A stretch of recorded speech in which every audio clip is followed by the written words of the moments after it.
नमस्कार, मी ॲडव्होकेट शंकरराव वानखेडे आज आलेलो आहे आमच्या घाटचंद्रा या गावी. घाटचंद्रा गावी आलो असता आमचे इथं बरेचसे ज्येष्ठ नागरिक इथं बसलेले आहे आणि त्यांच्यामध्ये आम्हाला आज गप्पा करायचे आहे. आणि गप्पा करताना आमच्या सोबत आहे आमचे मित्र मान्य श्री ठाकरराव भुजंग साहेब, मान्य श्री माजी सरपंच देशमुख साहेब आणि सगळं आज गावातील नागरिक आहे.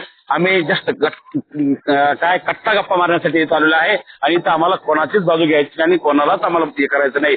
त्याचं ओपिनियन आम्हाला इथं द्यायचं आहे आणि ते ओपिनियन देत असताना कुठेतरी यांच्यापर्यंत सुद्धा काही चर्चा झाल्या पाहिजेत. त्या माध्यमातून आम्ही आज बोलू लागलेलो आहे. तर प्रत्येकाचा आपला एक अंदाज असतो. अंदाज काढताना त्या अंदाजाचा कुठेतरी आपल्या तालुक्यावर आपल्या परिसरावर चांगला असर झाला पाहिजेत या दृष्टिकोनातून बोलावं लागतं. आणि ते बोलण्यासाठी आम्ही आता उभा आहोत आमचे मित्र या भागाचे माजी सरपंच देशमुख साहेब यांच्यासोबत. मान्य श्री देशमुख साहेब, आज आपण प्रचंड वयामानुसार आपला अभ्यास आहे आणि राजकीय दृष्टिकोन समोर ठेवून आपण बोलताय. आज काही म्हणजे 2 तारखेला कन्नडचं मतदान झालं. त्यापूर्वी मोठ्या प्रमाणात तिथे खळखळगे शिजले आणि विविध पक्षाचे नेते इथे उभे राहिले. महिला तिथं नगराध्यक्षाचं पद आहे आणि त्यासाठी जवळपास 2-3 गट आहे, 3 गट उभे आहे. 3 गटातून 3 गटाला मतदान झालं आणि यावर बरेचशे नागरिकांनी चर्चा केली. आता मतदान झालेले, मतदान पेटीमध्ये मतदान गेलेलं आहे. आता फक्त आमचा अंदाज आहे. हा अंदाज आम्ही शांततेने मांडणार आहोत. आता मी काकाला विचारतो, काका आपल्याला काय वाटतं कन्नड नगरपालिकेचं जे मतदान झालं त्यावर आपण काय सांगताल? कोणता पक्ष कशा कशा पद्धतीने काम करतो आणि कोणता पक्ष कसा निवडून येऊ शकतो? तुम्ही तुमची बाजू मांडा. नाही, मी पार्टी शेड्यूल बोलतोय तुम्हाला. बोला बिंदास बोला. मराठा वर्चस मुस्लिम कॅन्डिडेटचे मतदान जास्त आहे तिथे कन्नडला प्रॉपर हिंदूपेक्षा. कारण याच्यामध्ये 2 लेडीज पण आपल्या मराठ्याचे आहे. त्याच्यावर एकूणाचे मतदान खाणार आहे आणि त्यांनी जर मतदान एकच जर लेडीज असती तर 100% मराठीची बाई निवडून आली असती. बरोबर, काकाचं म्हणणं अगदी बरोबर आहे. काकाचं एक ओपिनियन आहे स्वतःचं वैयक्तिक की इथं जर कधी त्यांच्या कॅन्डिडेटच्या माध्यमातून त्यांचं जे मतदान आहे त्या पद्धतीनं जर कधी त्यांनी मतदान केलं तर असं होऊ शकतं. परंतु राजकारणामध्ये कुठल्याही प्रकारचं राजकीय राजकारण चालत नाही. तर स्थानिक राजकारणामध्ये स्थानिक ठिकाणचा विकास आणि स्थानिक ठिकाणचे जे पक्षाचे कार्यकर्ते नेते असतात त्या माध्यमातून राजकारण चालतं.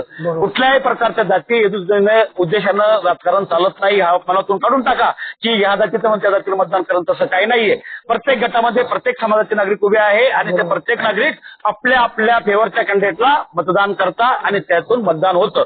आता 3 कॅन्डिडेट उभे आहेत. तिन्ही त्यांच्या पद्धतीनं त्यांच्या गणित तयार करून त्यांनी मागील बऱ्याच वर्षापासून कन्नड नगरपालिकेचा अभ्यास केलेला आहे. किती वार्ड आहे, कोणत्या वार्डात कोणता उमेदवार उभा करायचा आहे, त्यांना कशा प्रकारचं त्याचं वोटिंग आहे, कास्ट वोटिंग कशी आहे, त्यांची गट वाईज वोटिंग कशी आहे, त्यांचं फेवरची वोटिंग कशी आहे, या दृष्टिकोनातून त्यांचा अभ्यास असतो. आमचा सुद्धा वरच्यावर अभ्यास आहे, वरच्यावर गप्पा आहे. तर यामध्ये ज्या पद्धतीने राजकीय हालचाली चालत्या त्या राजकीय हालचाली त्या कॅन्डिडेटच्या प्रश्नावर डिपेंड असतात आणि प्रश्नावर ते मतदान घेण्याची ती मानसिकता होता.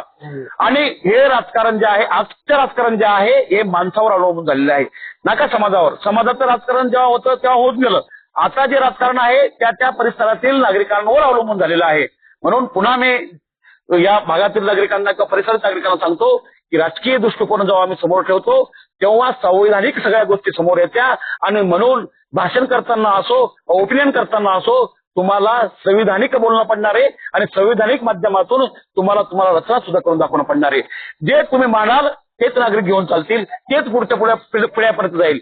म्हणून आम्हाला इथं सगळ्यात जास्त कधी महत्व काही असेल तर बघा, तुम्ही म्हणला की इथं महायुती आहे आणि महायुतीमध्ये जेव्हा काही पक्ष एकत्र आहे त्या पक्षांची आता ही मिनी विधानसभा म्हणून ही निवडणुकीपैकी एक निवडणूक इथं झालेली नगरपंचायत.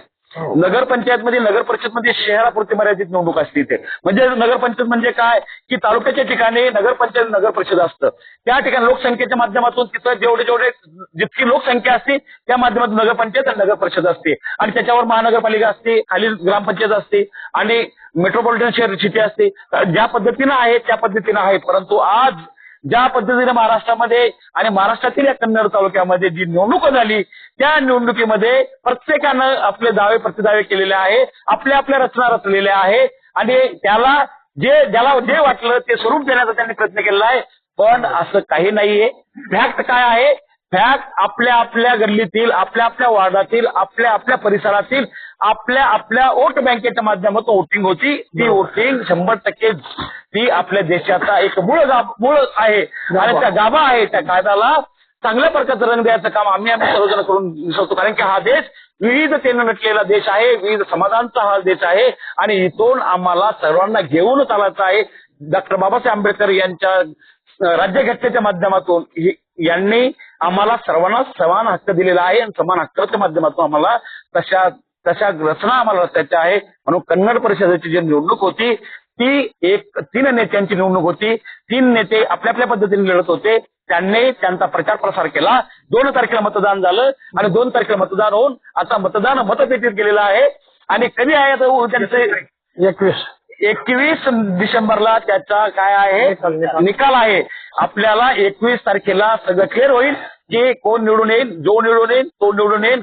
ही निवडणूक त्या नगर परिषद पुरती मर्यादित होती आणि ती आपण त्यांना त्या नगर परिषद पुरतीच मर्यादित ठेवू. ती त्या तीन जे पुढाकार घेतलेले पक्ष होते त्यांनी ती उभी केली होती आणि त्यांच्या माध्यमातून ती निवडणूक झाली. खरं तर निवडणूक जर करताना आम्हाला या देशानं जे संविधानिक गोष्टी समोर ठेवलेल्या आहेत त्या पद्धतीनेच मांडणं पडणार आहे. मागचे जे गणित होते ते गणित थांबावं लागणार आहे. नवीन गणितांना आम्हाला प्राधान्य द्यावं लागणार आहे. आणि म्हणून या चर्चा झाल्या. आणखी कोणाला बोलायचं काय?